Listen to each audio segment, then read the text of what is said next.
오늘은 출애굽기 31장 12절에서 18절을 통해서 여호와의 절기를 지켜라 하는 제목으로 말씀을 드리고자 합니다.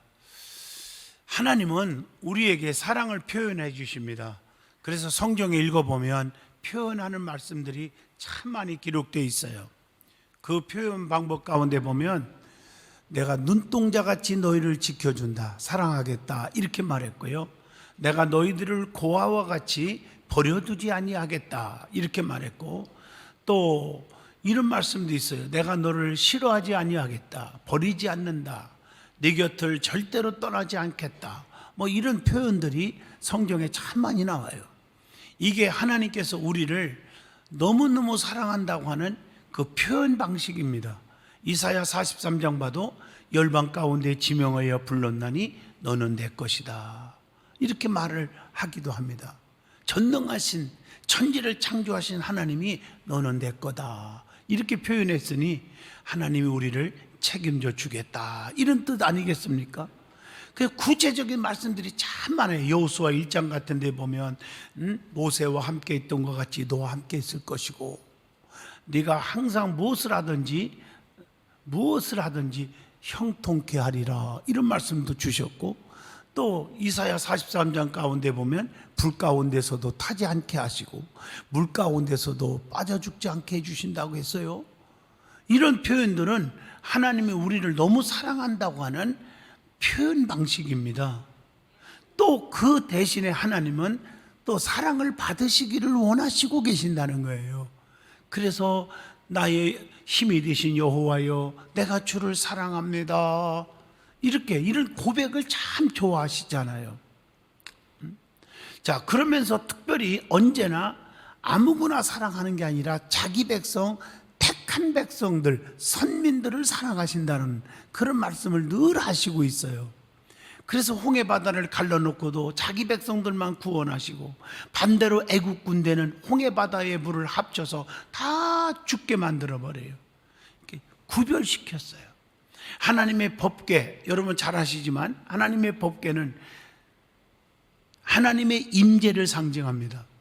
또 하나는 거기에 보면 만나드는 금항아리가 있죠. 이것은 너희들이 굶게 생겼을 때 먹을 것을 내가 보내주지 않았느냐 이런 뜻이에요.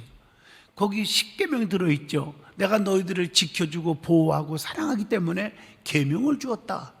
또 아론의 쌍난 지팡이는 뭡니까? 택한 자들에게는 이런 기적이 일어난다.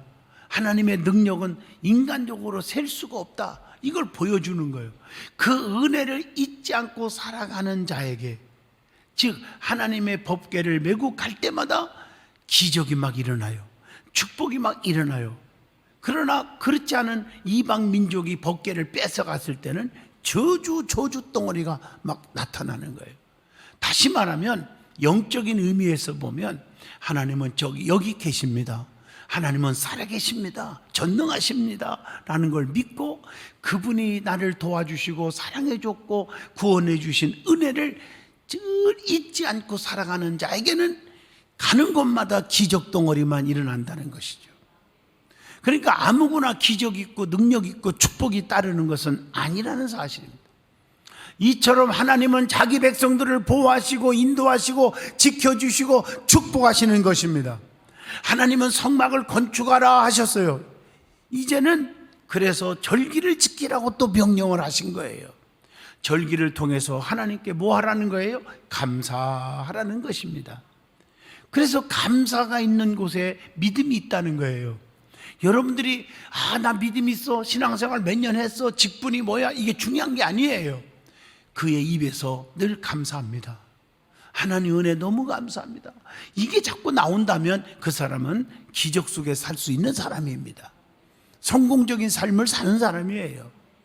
자, 성막을 통해서 죄인들이 제물을 드려서 제사함을 받았고 하나님을 만나서 거룩한 백성이 되었기 때문에 감사는 성도가 마땅히 드려야 할 의무인 줄로 믿습니다. 제가 지금 몇 주째 말씀에 나와서 얘기하는 건데, 누구든지 감사가 없는 사람은 믿음이 없다고 보면 거의 틀림이 없습니다. 그렇게 보셔야 돼. 본인 스스로도 감사를 하지 않는다. 그래서 내가 믿음이 추락했구나 라고 깨달으면 길이 열릴 줄로 믿습니다. 이와 같이 이스라엘의 명절을 잘 살펴보면서 하나님은 우리에게 어떤 일을 하셨고 은혜 받은 우리는 무엇을 기념하여야 하며 또 하나님께 받은 그 엄청난 은혜에 어떻게 감사하면서 살아야 할 것인가를 깨닫고 배우는 은혜의 시간이 되기를 바라는 겁니다. 오늘 이스라엘의 절기를 살펴보면서 은혜 받은 성도들이 성도답게 사는 것이 무엇인지를 깨달아야 됩니다. 이스라엘의 절기를 보면 크게 세 가지로 나눌 수가 있습니다. 첫째가 절일이 있습니다. 매일 아침 저녁으로 상번제를 드리는 매일이 있고 한 주일에 한 번 드리는 안식일이 있고 한 달에 한 번씩 지키는 월삭이 있습니다. 두 번째로는 절기입니다. 1년에 한 번 지키는 명절입니다. 이것은 나팔절, 속죄절, 유월절, 무교절, 오순절, 즉 칠칠절이라고 하죠. 오순절을 또 장막절, 이것은 초막절, 수장절이라고도 말하죠. 이런 절기가 있어요. 또 세 번째로는 절년이 있습니다. 이것은 7년에 한 번 갖는 안식년이 있고 50년 만에 한 번 지키는 희년이 있습니다. 하나님께서 절기를 지키라고 명령하셨는데 여러 가지 절기 중에서 절일에 대해서 오늘은 말씀을 드리고자 합니다. 절일은 세 가지가 있다겠죠. 매일, 안식일, 월삭이 있습니다. 이걸 하나님께서 우리에게 지키라고 명령하신 것입니다. 오늘 이 명령을 가볍게 여기면 여러분 큰일 납니다. 제일 먼저 안식일을 거룩게 지키라 이렇게 말씀하고 계십니다. 하나님이 계명을 주실 때는 우리를 사랑하시기 때문에 주신 것이에요. 부모가 자식에게 제재를 가하는 것도 너 이렇게 하면 안 돼, 밤늦게 들어오면 안 돼, 몇 시까지 꼭 들어와야 돼, 이렇게 규칙을 정해놓고 가르치는 것도 자식을 괴롭히는 것이 아니라 지켜주고 보호해주기 위해서 그렇게 부모가 하는 거예요. 그 사랑의 행위입니다. 조금 더 점진적으로 생각해 보면 안식일은 10계명 중에서 네 번째 계명인데 이 10계명은 반드시 지켜야 하는 것입니다. 왜 10계명을 지켜야 합니까? 하나님의 계약의 본질적인 기초입니다. 그리고 하나님께서 인간에게 요구하시는 모든 의무의 총결산입니다. 예수님은 율법을 이 땅에 폐하러 온 게 아니라겠어요. 완성시키러 왔다고 했어요. 마태복음 5장 17절에 내가 율법이나 선지자를 폐하러 온 줄로 생각하지 말라. 폐하러 온 것이 아니라 완전하게 하려 함이라 이렇게 말씀합니다. 그리고 죄를 또 깨닫게 해주십니다.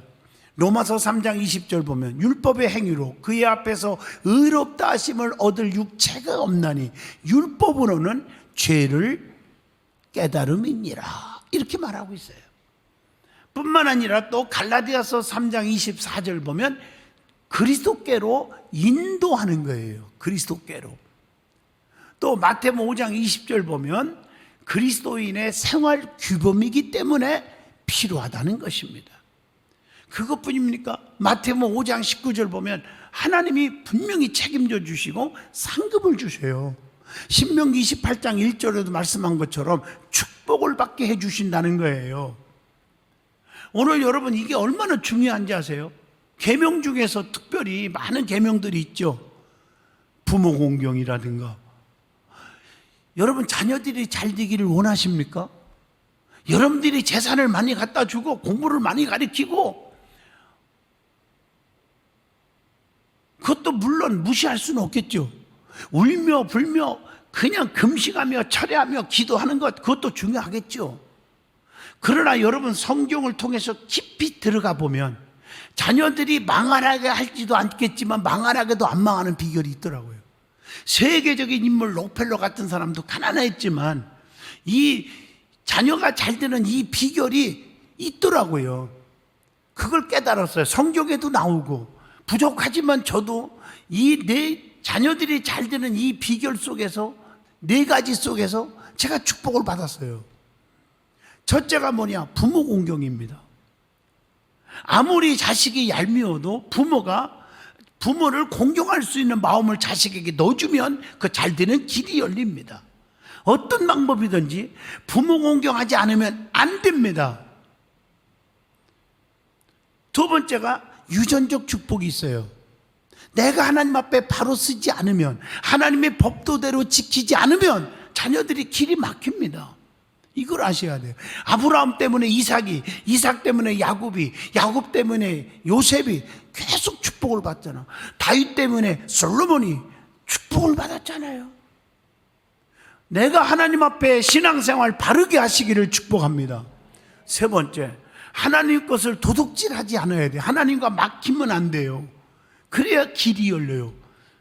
하나님께서 야, 이 도둑아, 이 도둑놈 이러는데 무슨 축복이 오겠어요? 그럼 하나님 그 도둑질이 뭡니까? 잊어먹지 마세요. 영광 도둑질, 하나님 거예요. 설명할 시간이 없습니다. 영광은 하나님께만 돌리는 자가 돼야 돼요. 그리고 주일 도둑질, 주일은 주님의 날이에요. 주일을 자기를 위해서 그냥 막 쓰는 사람들이 너무 많아요. 잘못된 거예요. 시간 나면 주일 지키고 안 나면 안 지키고, 너무 주일을 가볍게 여기는 사람 치고 잘 되는 사람 거의 못 봤단 말이에요, 제가. 그 다음에 11조에 하나님 거예요. 너희는 11조를 온전히 드려 창고의 곳간에 쌓을 것이 없도록 주나 안 주나 한번 시험해봐라. 그 정도로 물질의 축복의 통로가 11조거든요. 그 다음에 또 하나가 뭘까요? 첫 열매입니다. 첫 열매는 하나님 거라고 말하고 있습니다. 그래서 하나님과의 관계가 깨지면 안 돼요. 하나님과의 관계를 맺게 해주셔야 자녀들이 길이 열려요. 하나 더 한다면 믿음 교육 똑바로 잘 시키라는 거예요. 자녀들의 가슴 속에 신앙이 없으면 안 된다는 거예요. 이것이 자식이 잘 되는 지름길인 줄로 믿습니다. 그 다음에 안식일의 뜻은 무엇일까 하는 말씀입니다. 히브리 원어를 보면요, 사파스라는 단어가 있어요. 이 단어의 뜻을 보면 일을 쉰다 하는 동사 샤바스에서 유래한 말씀인데, 그 뜻을 가만히 해석해 보니까 노동으로부터 쉰다. 더 중요한 말씀의 뜻이 있어요. 옮긴다 하는 뜻을 가지고 있어요. 여러분, 세상적인 일을 하던 것에서 바꾸어 영적인 일로 옮기라는 거예요. 오늘 여러분들이 주일을 세상적인 바쁜 일에서 영적인 일로 옮겨져 있냐는 거예요. 주일 예배가 드리기가 바쁘게 얼른 대충 드리고 세상 일에 또 바쁘다, 이건 아니라는 거죠. 옮긴다는 얘기예요. 영적인 일로 옮겨져야 돼. 그 주일을 온전히 영적인 일로 꽉 채워져야 될 줄로 믿습니다. 그게 온전한 안식일을 지키는 거예요. 자, 그러면 안식일과 주일의 의미가 뭘까? 구약의 안식일은 신약의 주일의 그림자입니다. 그래서 구약의 안식일이 창조 완성의 기념일이라면 신약의 주일은 구속 완성의 기념일입니다. 구약의 안식일이 출애굽의 기념이라고 말하면 신약의 주일은 죄악으로부터 해방된 기념일입니다. 안식일이 아닌 주일을 지키는 이유가 뭘까요? 모든 사람들이 궁금해하는데, 여러분 성경을 보면요, 안식 후 첫날 예수님께서 부활하셨고 부활하신 날을 주일로 지키는 것이 당연하다는 것입니다. 예수님께서 십자가에서 죽으시고 무덤에 계신 날이 언제? 토요일입니다.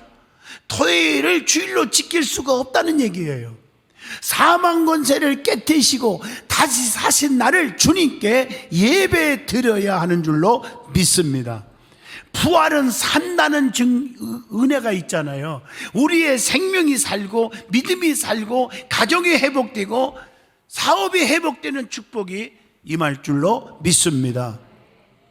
그리고 성령이 강림하신 날이기 때문에 주일을 지키는 거고, 사도 요한의 계시를 받은 날이기 때문에 지키는 거고, 초대교회 공적 예배의 날이라는 것입니다. 그러면 이런 안식일을 어떻게 주일을 지켜야 할까? 출애굽기 20장 8절로 11절의 답이 나옵니다. 기억하여 거룩히 지켜라 그랬어요. 어느 많은 사람들이요, 이 주일을 기억을 잘 안 하려고 하는 분이 있어요. 어떤 권사님이, 어느 목사님이 얘기해요. 기가 막혀서 말이 안 나온다고 하면서 얘기를 하더라고. 권사님, 왜 이렇게 주일 안 나왔어요? 하니까, 예? 벌써 공휴일인가요? 벌써 일요일인가요? 이러더래요. 그래서 할 말을 잃었다 그러더라고요. 여러분, 어떤 분은 애국을 가도요, 3개월 전부터 설레해서 잠을 못 자고 그날을 기다리다가 드디어 그날이 왔네 하고 가더래요. 여러분, 세상의 여행도 설레이면서 기다려지는데, 주님과 만나기로 약속한 선약, 구별된 날, 거룩한 날인데 여러분, 그렇게 기억이 안 납니까? 기억하여 거룩히 지키라. 이거 꼭 잊지 않기를 축복합니다. 그 다음에 시간의 질서임을 깨닫고 지키라는 거예요. 질서를 지킨다는 것은 중요하잖아요. 물질의 질서는 10분의 1이지만 시간의 질서는 7분의 1이라고 말하죠. 그래서 물질의 질서는 모든 물질이 하나님께로부터 온 것임을 고백하는 것, 특별히 11조가 그렇잖아요. 다 모든 게 하나님께로부터 온 것입니다라고 고백하는 것이 11조를 드림으로 고백이 되는 겁니다. 그래서 욥도 주신 자도 하나님, 취하신 자도 하나님이다 이렇게 고백했더니 배의 축복을 하나님이 주셨다고 말하고 있습니다. 모든 물질을 하나님을 위해서 선하게 진실하게 쓰겠습니다, 죄짓고 살지 않겠습니다 라고 고백하는 물질이기도 합니다. 또 하나님의 것을 하나님께 드리는 구별의 신앙 고백이 바로 11조입니다. 그러니까 가장 물질의 축복의 근본이 11조에서부터 온다는 거 잊어서는 아니 됩니다. 그 다음에 시간의 질서가 뭘까? 모든 날을 죄짓지 않고 하나님의 영광을 위해서 살겠다. 이게 주일이에요. 주일은 하나님의 날이기 때문에 주님께 온전히 드리는 날이에요. 그리고 엿새 동안 월요일부터 토요일까지는 열심히 진실하게 일을 하겠다는 거예요. 육체적 노동, 오락, 죄짓는 거 금하는 거죠. 안식일 날 할 수 있는 일이 있는데 그 일을 해야 합니다. 뭘 해야 됩니까? 주일날 하나님께 예배드리는 일 기본이죠. 또 성경을 가르치고 배우는 일, 또 어려운 자, 가난한 자, 병든 자들을 항상 돌봐주는 날, 또 주님의 일을 위해서 일하는 거, 이게 주일이 되어야 돼요. 전도하고 신방하고 봉사하고 헌신하는 등등 해야 합니다. 등록만 하면 되는 것이 아니라 주의 일에 열심으로 봉사를 하여야 합니다. 그리고 안식일을 거룩히 지키면 어떤 축복을 받을 수 있나요? 라고 질문을 던집니다. 성경에 보면 영원한 안식의 복을 누리게 된다고 그랬어요. 육적인 건강의 복도 주시고 생활의 복도 주신다고 했어요. 하나님과 영적 교제가 이루어지는 뜨거운 은혜의 복을 주신다고 했어요. 그래서 죄를 자복하고 회개함으로 용서를 받는 우리가 거룩해짐으로 하나님과 영적 교제가 깊어지는 복을 누리게 될 줄로 믿습니다.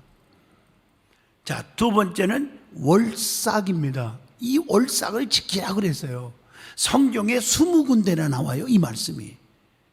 이사야 66장 23절 같이 봅니다. 여호와가 말하노라, 매월 초하루와 매 안식일에 모든 혈육이, 모든 가족들 다 동원해서 내 앞에 나와 예배하리라. 하나님의 명령입니다. 월삭을 지키는 의미와 뜻이 뭘까요? 히브리 원어를 보니까 코데시라는 단어가 있어요. 새 달, 새 것이라고 하는 의미가 있고요. 또 로시 코데시라는 단어가 있는데 달의 처음, 시작 이런 뜻이 있어요. 그러니까 월삭은 초승달의 출현으로 매달의 첫날을 종교적인 축제로 정한 절기라는 거죠. 지난 한 달 동안 하나님의 전적인 사랑과 은혜와 축복 가운데 지내게 해주신 아버지 감사합니다. 앞으로 한 달 동안 또 은혜와 복으로 책임져 주시고 붙들어 주세요 하는 소원을 간절히 드리는 그 예배가 월상 예배입니다. 하나님이 책임져 줄 거 아니에요. 지난날을 용서를 빌었고 앞으로 한 달 동안 하나님이 책임져 달라고 하는데, 그러면 월삭에는 어떤 제사를 드려야 하느냐? 성경에 보면 참 의미가 있어요. 민수기 28장 11절, 하나님께 번제를 드려라. 예수님은 우리의 번제물이 되시기 때문에 주님 앞에 철저한 회개와 그 용서의 필요성을 깨우쳐주고 있습니다. 그리고 하나님께 소제를 드려라. 민수기 28장 12절로 13절입니다.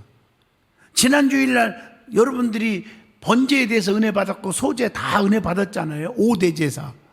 어린 양에는 고운 가루와 기름 섞은 소제를 가지고 번제와 함께 화제, 즉 불로 태워서 올리는 것, 이걸 드리라고 그랬잖아요. 이것은 하나님께 회개하며 성령의 인도함을 따라서 감사드리면서 드리는 거예요. 그리고 민수기 28장 14절에 보면 포도주를 가지고 전제를 드려야 한다. 이것은 예수 그리스도의 속죄의 피에 의지하여 죄 용서와 은총을 의미하기도 합니다. 그 다음에 민수기 28장 15절에 보면 속죄제를 드려라. 여러분 이미 지난 주간에도 속건제, 속죄제의 차이점 뭔지를 설명을 다 드렸습니다. 그러면 이 월삭을 통해서 우리에게 주는 영적인 축복과 의미가 뭘까요? 월삭은 한 달에 한 번 지난달을 감사하고 앞으로 지내야 할 한 달을 도와달라고 하면서 감사와 소원을 드리는 것 아닙니까? 신앙생활하면서 신앙인은 꼭 한 달 동안의 삶을 점검해 볼 필요가 있잖아요. 남에게 상처 준 것이 없는가? 하나님 마음을 상하게 한 적이 없는가? 교회에서 걸림돌이 된 적은 없는가? 주의 종 마음 상하게 한 것은 없는가? 점검하여야 돼요. 여러분 때도 찌든 때는요 벗기기가 진짜 힘들어요. 그래서 시골에서 보면요 그냥 오래오래 입은 내복 같은 거 그냥 뭐 몇 달 입었다가 내놓으면요 매일 안 빠른 것은요 때가 찌들어 가지고요 유한낙스 벌꿀비누 8,000번 하얀에 스파크 별거 가지고 씻혀도 안 빠져요. 그러니까 우리 어머님이 그 찌든 때 가진 그 옷들을 가지고 내과에 가가지고 그냥 빨래방망이로 막 두드려 패. 그래도 안 빠지니까 집에 와서 다시 푹 뜨거운 물에서 삶어. 그리고 끄집어내가지고 내과에 가서 또 빨래방망이로 막 두드려 패니까 그 찌든 때들이 툭툭툭 빠져. 그 근처 옆에 가면 온몸에 찌든 때로 딱 묻어. 나도 옛날에 다 경험해봤어요. 여러분 잘못된 것도 찌들으면요 힘들어지는 것입니다. 그래서 이 월상 예배가 얼마나 중요한지 모릅니다. 지난 날 동안 하나님께 부끄럽게 살아온 것을 회개하고 앞으로의 삶을 하나님이 책임져 주시고 붙들어 주시리라고 간절히 간구하는 월삭을 지키시기를 바랍니다. 세 번째, 매일 상번제로 드려야 한다고 했어요. 여러분 출애굽하는 생활 도중에 과거에 고난받은 시절 고통의 때를 생각하라는 거예요. 그리고 현재의 삶에 감사하라는 거예요. 이스라엘 백성들이 출애굽하기 전에 애굽에서 얼마나 고통을 받았습니까? 종노릇 하면서 그 시절을 기억하란 말이에요. 그런데 주의 종 모세를 통해서 너희들을 출애굽시켰지 않았냐는 거예요. 그 은혜를 감사하고 살아라. 개구리가 올챙이적 시절을 좀 생각하고 살아라. 우리는 신앙생활 하면서 과거에 받은 은혜를 생각해 볼 필요가 있는 줄로 믿습니다. 우리는 이 믿음을 가지고 살아야 돼요. 믿기 전에는 영원한 지옥 백성이었던 사실을 잊지 마세요. 옛날 보릿고개 시절을 잊지 마세요. 지난 날을 생각하면 원망과 불평은 할 수가 없잖아요. 많은 고난과 시련 가운데서 하나님이 도와주신 것이 얼마나 많은지 깨달으면서 불평하지 말고 사시기를 축복합니다. 그리고 매일 상번제를 드리면서 앞으로 계속적인 하나님의 은혜와 도움이 필요함을 깨달으라는 것입니다. 하나님은 모세에게 사명을 주어서 이스라엘 지도자로 사용하실 때 그냥 보내지 않잖아요. 주의 일하는 사람에게는 그냥 일을 시키지 않아요. 출애굽기 4장 17절 너는 이 지팡이를 손에 잡고 가서 이것으로 이적을 행할지니라. 엘리야에게 권능의 두루마기, 엘리사에게 갑절의 영감을 주셔서 쓰셨잖아요. 우리가 가는 곳에 하나님이 도와주셔야 세상을 이기고 환난을 이기고 유혹을 이기고 죄악을 이기고 영적 싸움에서 이기며 살아갈 수가 있습니다. 그리고 매일 상번제로 드리면서 하나님과의 영적 교제가 있어야 산다는 것을 깨우쳐 주고 있는 것입니다. 어떻게? 고린도전서 15장 31절 같이 봅니다. 형제들아, 내가 그리스도 예수 우리 주 안에서 가진 바 너희에게 대한 나의 자랑을 두고 단언하노니 나는 날마다 죽노라. 혈기, 고집, 아직 교만이 죽어야 합니다. 그리고 항상 데살로니가전서 5장 16, 18절 하나님 뜻대로 살아야 돼요. 항상 기뻐하라, 쉬지 말고 기도하라, 범사에 감사하라. 이것이 너희를 향하신 하나님의 뜻이니라. 이렇게 말씀을 주고 있습니다. 뿐만 아니라 로마서 12장 1절 말씀처럼 거룩한 산 제물이 되어야 한다고 말씀을 주고 있습니다. 매일 상번제로 드리라는 말씀 속에서 우리도 매일 아침마다 성도들이 취할 경건 생활이 있다는 거예요. 그게 뭘까요? 시편 5편 3절에 보면 여호와여, 아침에 주께서 나의 소리를 들으시리니 아침에 내가 주께 기도하고 바라니이다. 시편 119편 147절에 보면 내가 날이 밝기 전에 부르짖으며 주의 말씀을 바라싸우며, 시편 59편 16절에 봐도 아침에 주의 인자심을 높이 부르라고 그랬습니다. 여러분, 아침이 얼마나 중요한지 아십니까? 거리가 멀어서 새벽기도 못 나오는 분들은 집에서도 아침에 일어나서 유튜브로 생방송으로 정식으로 왔다 갔다 하면서 예배 드리지 말고 예배를 드리세요. 교회 나와서 새벽기도 하세요. 내가 새벽에 너를 도우리라. 나는 광명한 새벽별이라고 성경은 가르쳐주고 있습니다. 아침마다 예배 드려요. 결론을 내립니다. 구약시대에 하나님께서 이스라엘 백성, 택한 백성들에게 절기를 지키라고 명령하신 것은 너무 귀한 은혜입니다. 그 절기를 지킴으로 하나님께 대한 죄의 고백과 함께 가까이 갈 수 있게 하는 그분의 은총을 받게 되는 거지요. 오늘날 신약시대에 와서도 절기가 중요합니다. 대강절, 성탄절, 주연절, 사순절, 부활절, 승천일, 또 성령 강림절, 하나님의 절기를 귀하게 여기는 든든한 성도가 되시기를 축복합니다. 기도합니다. 하나님 아버지, 은혜 주셔서 감사합니다. 성령의 능력을 저들에게 강하게 부어주시옵소서. 주님과의 깊은 관계가 회복되게 하여 주시옵소서. 예수님 이름으로 기도하옵나이다. 아멘.